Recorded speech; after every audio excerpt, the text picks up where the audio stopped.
Hello viewers, मैं हूं अनिता कुमार और मैं आप सभी का वेलकम करती हूं इंग्लिश विद आइजना पे। आज फिर मैं आप लोगों के लिए डेली यूज़ इंग्लिश सेंटेंसेस का पार्ट 15 लेके आई हूं। इससे पहले मैं पार्ट 14 अपलोड कर चुकी हूं, तो अगर आपने वीडियोस नहीं देखे तो मैंने प्लेलिस्ट क्रिएट कर रखी है डेली यूज़ इंग्लिश सेंटेंसेस के नाम से, आप उसे चेक कर सकते हैं। मैंने डिस्क्रिप्शन बॉक्स में लिंक्स भी दी है। सो गाइस, चलिए शुरुआत करते हैं हमारे आज के पहले सेंटेंस के साथ। तो हमारा आज का पहला सेंटेंस है, आप कब उठते हैं। इसे आप इंग्लिश में कहेंगे when do you get up, या फिर आप कह सकते हैं when do you wake up. आप इंग्लिश में गेट या फिर वेक अप दोनों का यूज़ करते हैं उठने के लिए। तो आप भले गेट अप कहे या वेकअप कहे, दोनों का मतलब होता है उठना। तो नेक्स्ट टाइम अगर आप किसी को पूछना चाहते हैं कि आप कब उठते हैं, तो आप उसे कह सकते हैं when do you wake up. चलिए देखते हैं हमारा अगला सेंटेंस। मैं करीब 5 बजे उठता हूँ। इसे अपन कहेंगे I get up around 5 AM। I get up around 5 AM, या फिर आई वेक अप अराउंड 5 AM। मतलब कि मैं 5 बजे उठता हूँ, लगभग 5 बजे के करीब। चलिए देखते हैं हमारा अगला सेंटेंस, जो कि है आज मौसम कैसा है। इसे इंग्लिश में कहेंगे how is the weather today. How is the weather today. Weather मतलब कि मौसम। आज का मौसम काफ़ी सुहाना था। चलिए देखते हैं हमारा अगला सेंटेंस। मैं थोड़ी देर में आता हूँ। मैं थोड़ी देर में आता हूँ। इसे अपन इंग्लिश में कहेंगे I am coming in a while. I am coming in a while. तुम बहुत पतले हो गए हो। तुम बहुत पतले हो गए हो। You have become so thin. You have become so thin. Thin मतलब पतला या सिकुड़ा हुआ। हमारा नेक्स्ट सेंटेंस है उसका पेट निकल गया है। उसका पेट निकल गया है। His tummy has built out. His tummy has built out. आजकल बहुत से लोगों की यही प्रॉब्लम है कि उनका पेट निकल गया है। तो इसे अपन इंग्लिश में कहेंगे टम्मी हैज़ बुल्ड आउट, मतलब कि पेट निकल गया है। चलिए देखते हैं हमारा अगला सेंटेंस। तुम अपने काम से काम रखो। तुम अपने काम से काम रखो। इसे अपन इंग्लिश में ट्रांसलेट करेंगे mind your on business. Mind your on business. तो अगली बार कहीं अगर आपके काम में टांग अड़ा है, तो आप उसे कह देना माइंड यूअर ऑन बिजनेस। अपने काम से काम रखो। हमारा नेक्स्ट सेंटेंस है यह तो रोज़ की बात है। इसे अपन इंग्लिश में कहेंगे it's the matter of everyday. It's the matter of everyday, मतलब कि आम बात है, रोज़ की बात है। चलिए देखते हैं अगला सेंटेंस। ये कोई और है। This is someone else. This is someone else. ये कोई और है।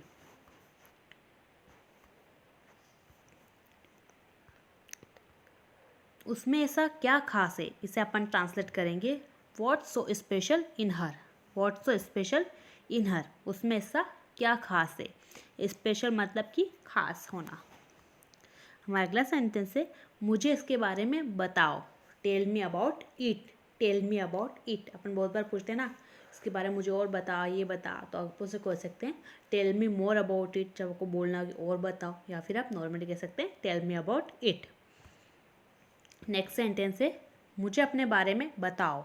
Tell me about yourself. Tell me about yourself. ये क्वेश्चन अक्सर आपने इंटरव्यूअर से सुना होगा कि मुझे अपने बारे में बताओ। Tell me about yourself. बहुत कम उम्मीद है। इसे अपन इंग्लिश में कहेंगे there is a very little chance. There is a very little chance. बहुत कम उम्मीद है।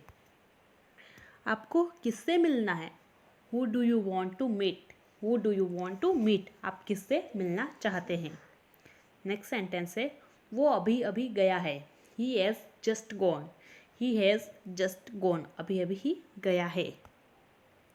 तुम कब तक इंतज़ार करोगे। How long will you wait. How long will you wait. मुझसे कौन मिलना चाहता है। Who wants to meet me. मुझसे कौन मिलना चाहता है। Who wants to meet me. वह कब तक पढ़ता रहेगा। How long will he be reading. How long will he be reading. Next sentence है मैं कब तक अंग्रेजी सीख जाऊंगा। तो इसे अपन इंग्लिश में ट्रांसलेट करेंगे how long will I complete the learning English. How long will I complete the learning English. Learn मतलब सीखना। तो अगर आप इंग्लिश के साथ कंटिन्यूटी रखेंगे तो आप बहुत जल्दी इंग्लिश बोलना सीख जाएंगे। हमारा नेक्स्ट सेंटेंस है मैं कब तक ठीक हो जाऊंगा।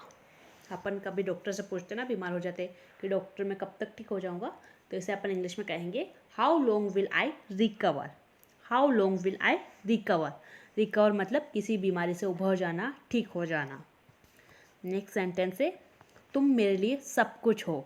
तुम मेरे लिए सब कुछ हो। You are everything for me. You are everything for मी।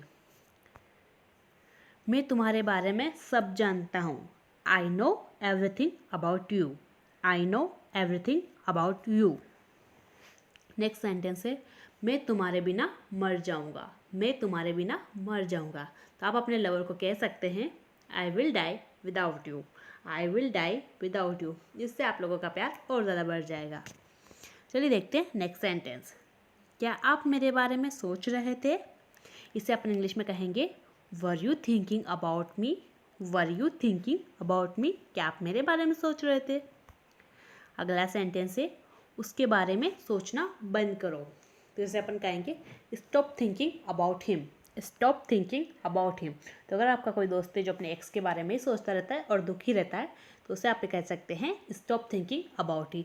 अब उसके बारे में सोचना छोड़ दो। नेक्स्ट सेंटेंस है मैंने उसे एक नज़र में पहचान लिया। इसे अपन इंग्लिश में ट्रांसलेट करेंगे I recognized him at a glance. I recognized him at a glance. Recognize means किसी को पहचानना, और ग्लांस मतलब जब एक नज़र किसी के ऊपर पड़ती है या फिर एक झलक किसी को देखना, उसे अपन कहते हैं इंग्लिश में ग्लांस, एक नज़र मतलब कि। हमारा नेक्स्ट सेंटेंस है आज फैसला होकर रहेगा। Decision will be made today. Decision will be made today. आज फैसला होकर ही रहेगा आखिर। नेक्स्ट सेंटेंस है तुम बहुत ज़्यादा सवाल पूछते हो। तुम बहुत ज़्यादा सवाल पूछते हो। इसे अपन इंग्लिश में ट्रांसलेट करेंगे you ask too many questions. You ask too many questions.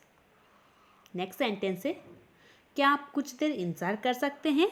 इसे अपन कहेंगे can you wait a few minutes. Can you wait a few minutes. Next sentence तुम इतने आलसी कैसे हो सकते हो? How can you be so lazy. How can you be so lazy. Lazy means आलसी। हमारा नेक्स्ट सेंटेंस है दोबारा मुझे अपनी शक्ल मत दिखाना। इसे अपन इंग्लिश में ट्रांसलेट करेंगे don't show me your face again. Don't show me your face again. तो अगली बार अगर आपको आपका एनिमी मिले तो आप उसे इंग्लिश में कहेगा don't show me your face again. अब मुझे अपना चेहरा मत दिखाना आज के बाद। हमारा अगला सेंटेंस है मैं आपको थोड़ी देर में फ़ोन करता हूँ, और फिर फ़ोन कभी होता ही नहीं है। तो इससे अपन कहेंगे I call you in a while. I call you in a while. मैं आपको थोड़ी देर में फ़ोन करता हूँ। नेक्स्ट सेंटेंस है मेरा फ़ोन बंद हो गया था। My phone was switched off. My phone was switched off. Next sentence वह मेरा फ़ोन नहीं उठा रहा है। वह मेरा फ़ोन नहीं उठा रहा। इसे अपन कहेंगे he is not picking up my phone. He is not picking up my phone. हमारा अगला सेंटेंस है मैं अपनी गलती के लिए क्षमा मांगता हूँ। मैं अपनी गलती के लिए क्षमा मांगता हूँ। जैसे अपन कहेंगे I apologize for my mistake. I apologize for my mistake. Mistake मतलब गलती, और अपोलोजाइज मीन्स माफ़ी मांगना किसी से। हमारा नेक्स्ट सेंटेंस है मुझे माफ़ कर दो। इसे अपन इंग्लिश में कहेंगे forgive me. Forgive me means मुझे माफ़ कर दो। नेक्स्ट सेंटेंस इसे खुद करो। तो इसे अपन इंग्लिश में कहेंगे do it yourself. Do it yourself. Next sentence आखिरकार हो गया। Finally it's done. Finally it's done means आखिरकार हो गया। नेक्स्ट सेंटेंस मुझे सर दर्द है। इसे अपन इंग्लिश में कहेंगे I have headache. I have a headache. तो अगले बार अगर आपको जब कभी सर दर्द हो तो आप कहेंगे आई हैव अ हेडेक। मुझे सर दर्द है। नेक्स्ट सेंटेंस है मुझे सर्दी हो गई है। I have got cold. I have got cold. मुझे सर्दी हो गई। अभी सर्दी का ही मौसम चल रहा है तो ज़्यादातर सब लोगों को सर्दी ही हो रही है। नेक्स्ट सेंटेंस है मैं चाय पी रहा हूँ। I am taking tea. I am taking tea. Mostly अपन पीने के लिए ड्रिंक वर्ड का यूज़ करते हैं, पर जब अपन चाय पीने की बात करेंगे तो अपन टेकन वर्ड का यूज़ करेंगे, ना कि ड्रिंक। तो अपन वाटर मतलब पानी पीते हैं तो उसके लिए अपन कहेंगे आई एम ड्रिंकिंग वाटर। पर जब अपन चाय पीने की बात करेंगे तो अपन कहेंगे I am taking tea. Next sentence है मैं चाय नहीं पीता, I don't take tea. I don't take tea, यार चाय तो मेरी फेवरेट है, ऐसा कौन लोग चाय नहीं पीते। चलिए देखते हैं नेक्स्ट सेंटेंस। पापा घर पर नहीं है, dad is not at a home. Dad is not at home मतलब कि पापा घर पर नहीं है। हमारा अगला सेंटेंस है अपनी नज़रें नीचे रखो, keep your eyes down. Keep your eyes down मतलब अपनी नज़रें नीचे रखो। हमारा नेक्स्ट सेंटेंस है यह साफ पानी है, इसे अपन इंग्लिश में कहेंगे this is pure water. This is pure water. Pure means साफ सुथरा या फिर पवित्र, उसे अपन कहेंगे प्योर। हमारा नेक्स्ट सेंटेंस है वह आदमी कौन है। वह आदमी कौन है तो सब कहेंगे who is that fellow. Who is that fellow या फिर हु इज़ दैट मैन, वह आदमी कौन है। नेक्स्ट सेंटेंस वो किसका घर है, इसे अपन इंग्लिश में कहेंगे who is that house. Who is that house, वह किसका घर है। नेक्स्ट सेंटेंस है तुम किस शहर से हो, which city are you from. Which city are you from. तो अगली बार अगर आपको कोई नया पर्सन मिले और अगर आपको उसको पूछना हो कि भाई तुम कहाँ रहते हो, किस सिटी में रहते हो, तो आप उसे इंग्लिश में कह सकते हैं which city are you from. Which city are you from. Next sentence तुम किस शहर में हो, which city are you in. Which city are you in. हमारा next sentence this is the so hopes आप सभी लोगों को ये मेरा वीडियो पसंद आया होगा। Thank you so much for watching and being here. मिलते हैं मेरे नेक्स्ट वीडियो में, तब तक के लिए बाय बाय, टेक केयर।